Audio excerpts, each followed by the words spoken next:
John Kasich's path and what Trump's first 100 days has meant for Ohio.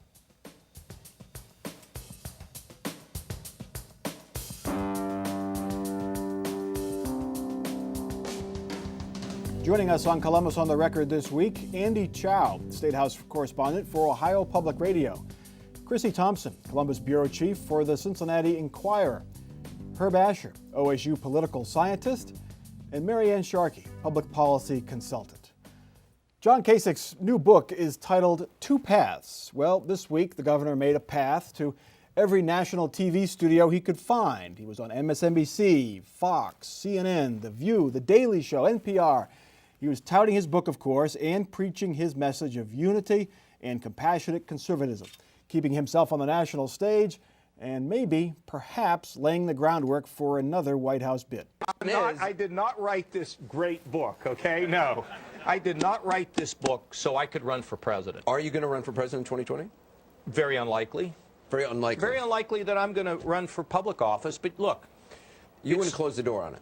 Well, you can't. How do you close the door on anything? If I start closing the door and all of a sudden I see some duty that I have to perform, now, my wife is going to be double checking my duty, believe me, because she doesn't want me to be doing these things. But if I see something I need to do to help my country that I really believe I have to do, then I would think I would probably do it.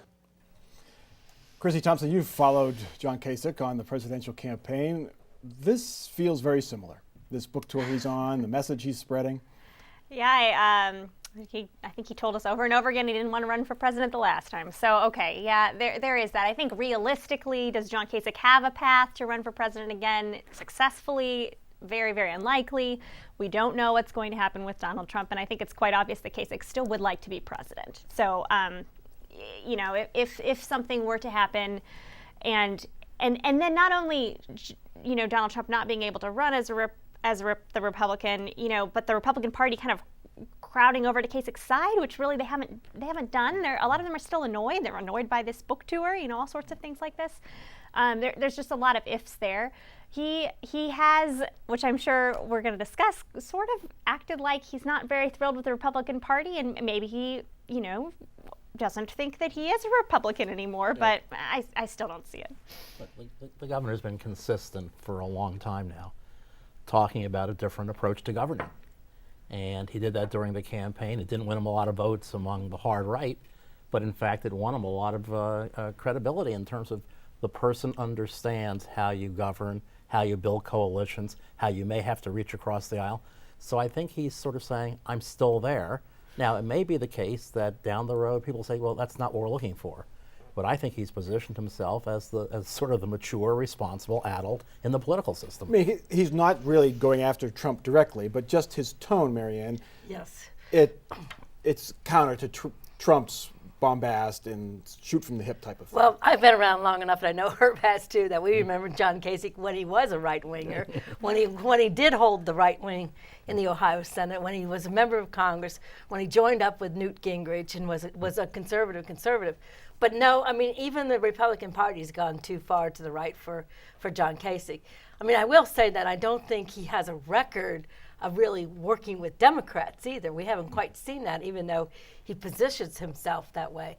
But the real path I think he's following is Newt Gingrich.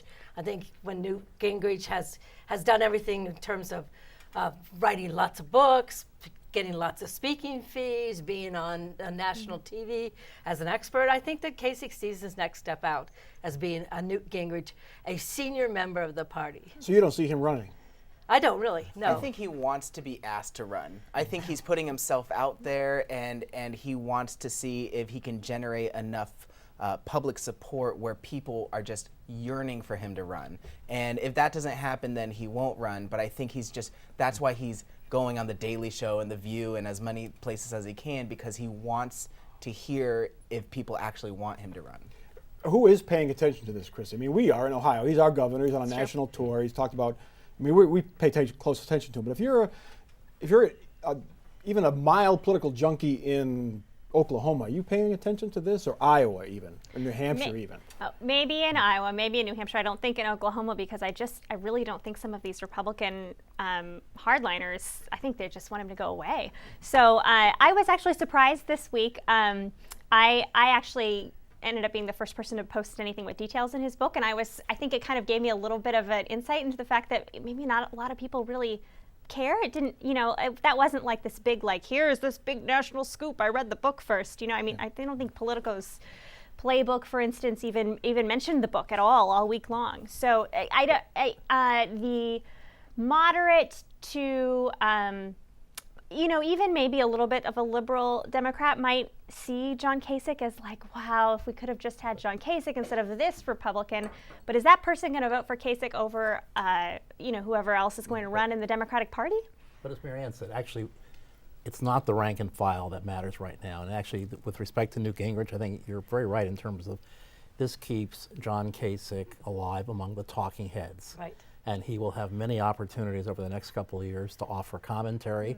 And therefore he'll still be on the national stage. It may not be the case that a lot of people will be following him at that point, but as long as you keep on getting these invitations, who knows what might happen down the road depending upon the condition of the country and the performance of the Trump administration. Right. So I think he's actually adopted a very wise strategy, and the content of what he's saying, now this is not going to get him elected, but I must say that people who actually believe in governing and care about governing really would give him an awful lot of credit. Well, Marianne, if Donald Trump's approval rating stays in the 40% range, correct, he's going to face a primary opponent. Yes, he will. Somebody from the Republican Party will try to challenge him. Yes. But I just don't see John Kasich. I mean, he didn't get enough traction last time. He ran almost on exactly the same platform. He still didn't get any traction with this giant field coming from a big state of Ohio. I just don't see it happening for him. And there's a lot of frustration coming from even Ohio Republicans when they keep seeing their governor go out and say certain things that pretty much seem to be counter to what their Republican president is saying. And basically it's turning out to seem like, well, what does the governor want out of all of this? Because for the governor's plan to be successful, he's probably rooting for the Republican presidential administration to fail. Mm-hmm. So in a good thing for Kasich, in all of the plans that he's laying out, would mean that the Republican president would fail, and that's making people upset. Or at least they want to switch horses in the 2020 GOP nomination. Right. All right. While Kasich was out of town, House Republicans took a slightly different path than the governor on the state budget, looking at state revenues coming in about $800 million under projections for the next 2 years. The House budget is more austere than the governor's. The House has no tax cuts, no increase or expansion of the state's sales tax, no tax on oil and natural gas drillers. The House plan does not cut funding to as many school districts as Kasich's plan would, and the House adds $85 million a year to fight the opioid addiction crisis. Andy Chow, what are House leaders, Republican House leaders, trying to say with this budget? What's the message? I think they are hearing the public talk about how serious they're taking the opioid epidemic and really leading with that and saying this is the money that we're putting forward to fight this drug epidemic. It's not nearly as much money as a lot of advocates have been calling for, because a lot of advocates have been saying, hey, let's dip into the rainy day fund to really get at this problem. But it is an increase, and that's kind of what they led with. Now, what's kind of hidden in all this, not hidden, but what they did not, put right out there right away, is that they still need to cut a lot of spending growth. And so it seems like right now this budget is not balanced yet. And so that's the big thing that we still need an answer to, because you can't pass a budget until it's balanced. We'll get to the Senate will likely have to take that up because they get it next. But where does the opioid treatment money go to? What's it going to pay for? It's going to pay for, there's an app, a smartphone app that they want to create, a website that they want to create into some more treatment, to expand treatment. More beds? Almost all of it is treatment related, and that does include money for Child Protective Services, and kind of some of our county departments are kind of exhausted. So there's actually some money just to kind of shore up resources and add more staff in some of these county departments, just so they can just deal with the influx of people who need help. Marianne, Republican-dominated House, Republican-dominated Senate, Republican governor, and no tax cuts in the state budget? Well, I think that John Kasich obviously wanted some, but they're turning it back. I also wanted to, in the meantime, set it off with some sales tax and extensions, et cetera, et cetera. So, but what I did want to say on the opioid crisis is that John Kasich continues to favor the Medicaid expansion, which really covers a lot of people who are in this crisis. And if the House Republicans cut back that money and cut off single males who tend to be tend to have the most trouble with this, women do too, but it's going to hurt people in terms of getting hospitalization, getting mental health treatment. So in a way, just throwing millions of dollars into some sort of app is not the same thing as continuing health care coverage. And the governor is also interested in sort of the latest developments in medical technology that might be an alternative way of treating pain. And there's some things that are going on that are very exciting.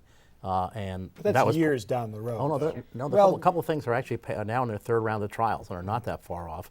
But the point is that in fact, if you could actually do these kinds of things and literally treat pain with an implant in the spine, you don't put people on opioids in the first place. So he's actually being somewhat future oriented there.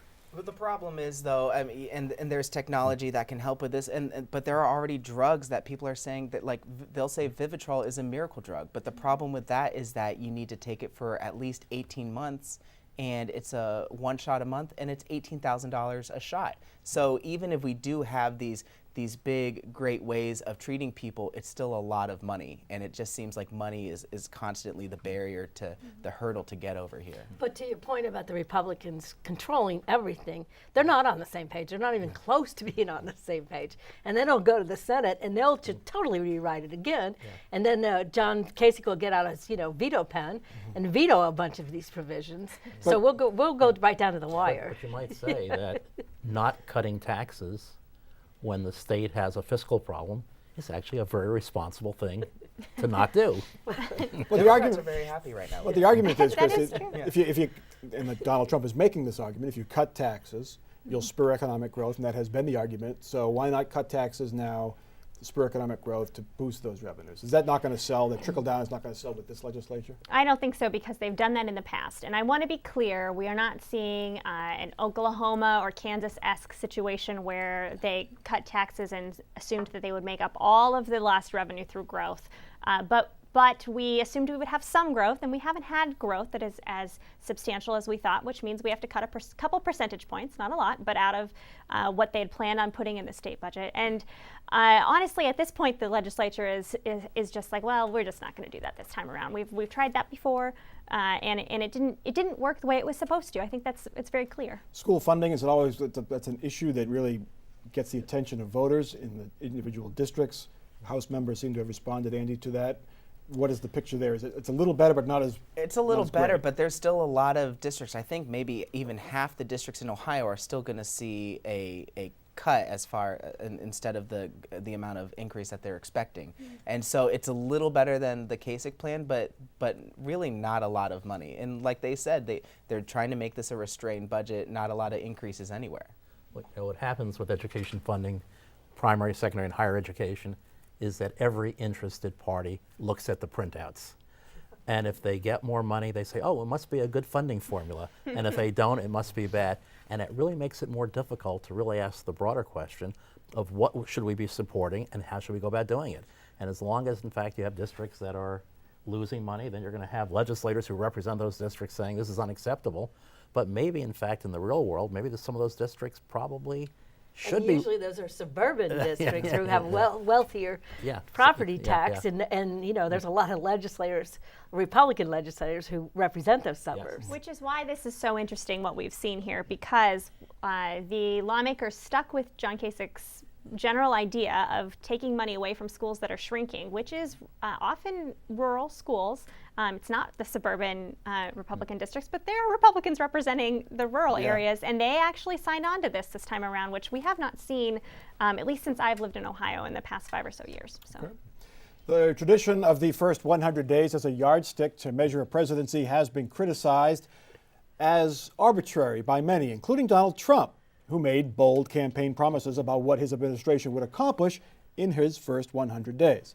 Many of those promises and policy shifts affect Ohioans. The president tried but failed to gut Obamacare, which provides health insurance to nearly 1 million Ohioans. He loosened regulations aimed at helping Ohio's coal industry, and now he's taking aim at NAFTA, which, depending on the industry, both helps and hurts Ohio.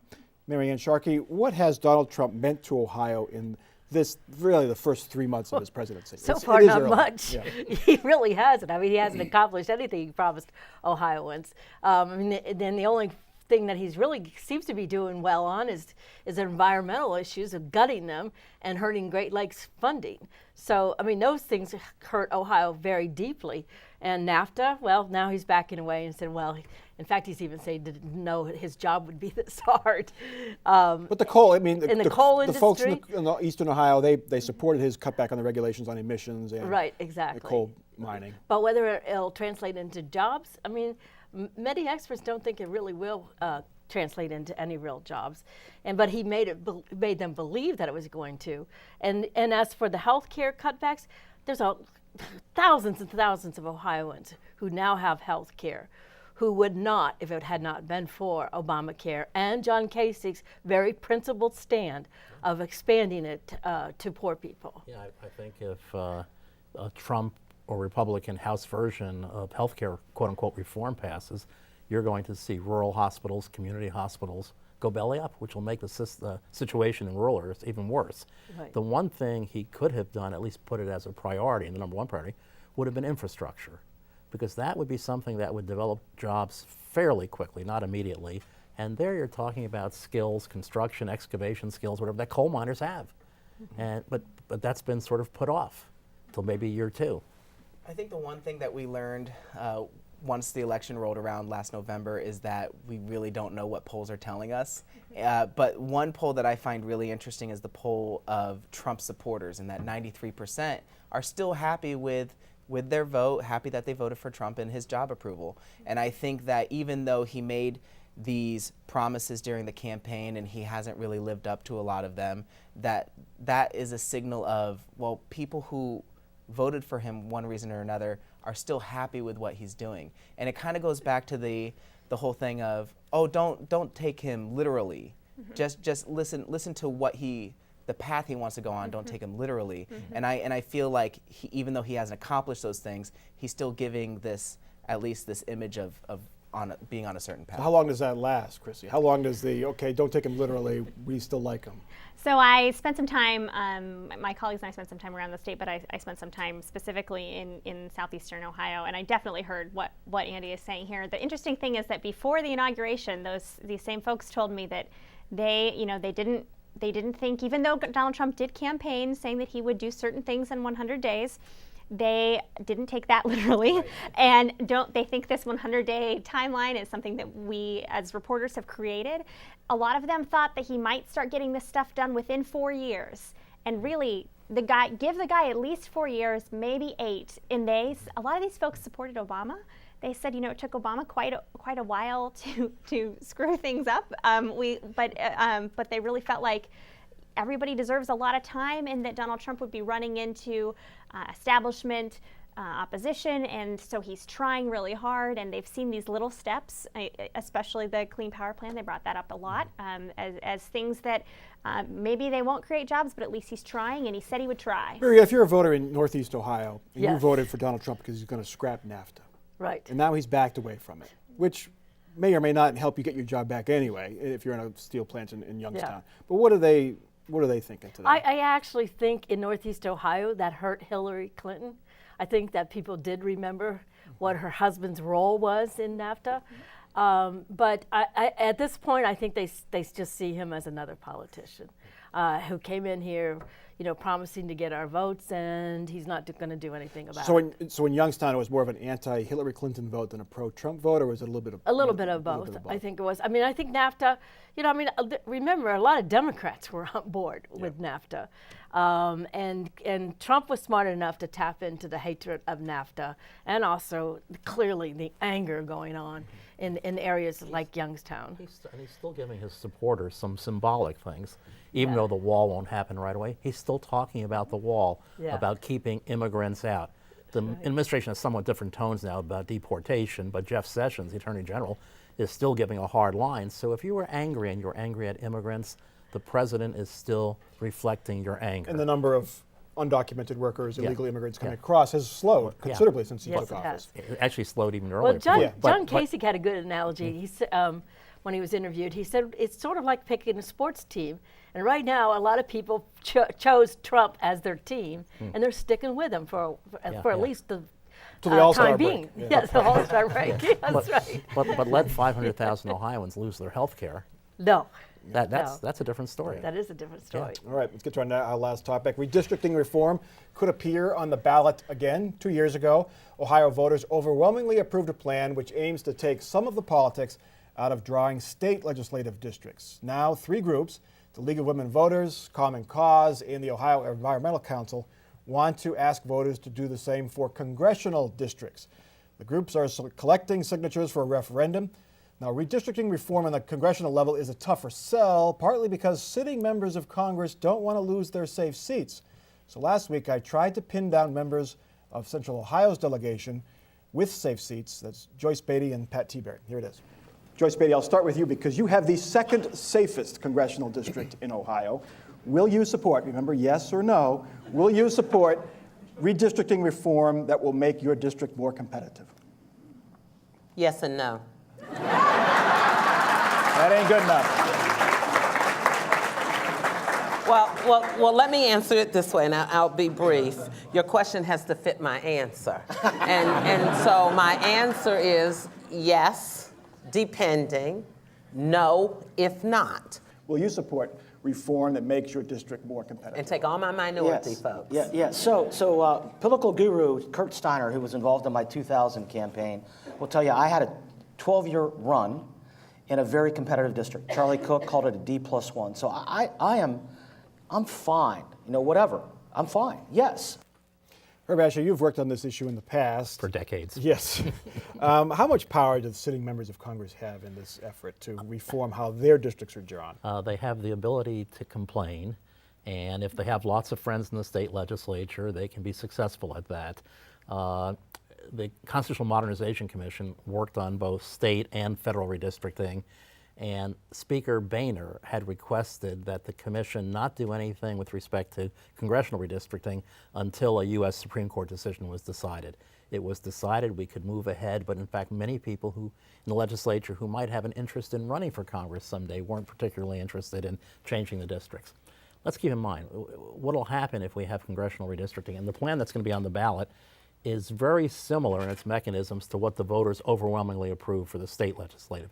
It's not going to create 16 competitive districts, but it'll create a few more competitive districts. And if this were replicated across the country, you might have a Congress that has more members sort of in the middle, maybe some conservative Democrats, some more liberal Republicans. Maybe you would, so it can help address the polarization issue, but they're not all going to be competitive. Now, to Joyce Beatty, we didn't get a chance to see it there, but Joyce Beatty's point was her district allows for the representation of Columbus by an African-American congressman or congresswoman.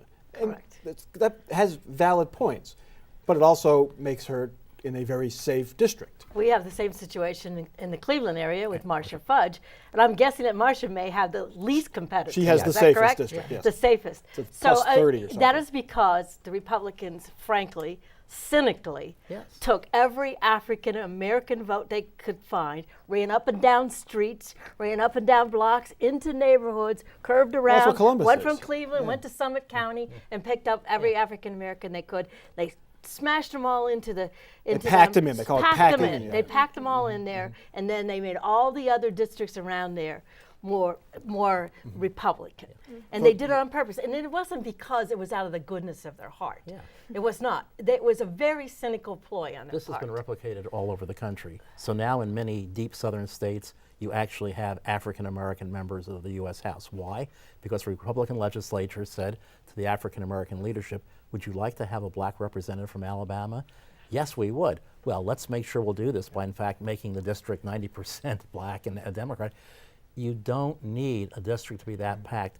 You don't need a majority-minority district in order for a minority Do to win. lawmakers put this on the ballot, or do they let the voters petitions do it. Lawmakers aren't going to do No, it. So it's going to have to be the petitions. Yeah, yeah. Speaker for sure. Rosenberg has said we're still working on something, but the petitioners, always still working on I've heard something. this. They're going to go forward and put it on the ballot This fall, next fall. this fall, This in 2017. if they can. Is there enough? Do you have money to put it on in this fall? We'll see. I mean, yeah. Interesting.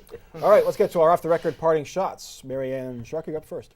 Well, I have to say that we had a little difficult time with the Cavaliers at the end of the season, and it was a little shaky. But they marched right through it took the first 4 games, and so I think they're going to repeat as national champions. All righty. Her. The next 100 days will be as interesting as the first 100. For the Cavs or for Donald Trump? Chrissy. I thought some very interesting developments in the state budget. We saw Republicans adding provisions that would restrict spending by 2 Republicans. One, Josh Mandel, state treasurer. Another, the development services. I'm messing this name up. Anyway, it's part of the John Kasich administration, and I think it's just really interesting to see Republicans putting these provisions in to restrict their fellow Republicans. It's not all happiness there. Another amendment added to the House budget plan is this Medicaid work requirement, where if you want to qualify for the Medicaid expansion, then you either have to have a job, be going to school, be getting addiction treatment, or have some sort of serious health problem. And that could kick up to 150,000 people off of Medicaid expansion, and there are people who are not happy about it. Interesting. Well, the Blue Jackets learned what the Cavs already knew, is the regular season doesn't mean a whole lot when the playoffs start. But it still was a great season for the Blue Jackets, a learning experience for sure, and we enjoyed watching them, and they'll be back next year. And I can say their name now. The season's over. I won't jinx them. That is Columbus on the Record for this week. Check us out online, Facebook, Twitter, where you can continue the conversation. You can see all of our episodes online at wosu.org/COTR. For our crew and for our panel, I'm Mike Thompson. Have a good week.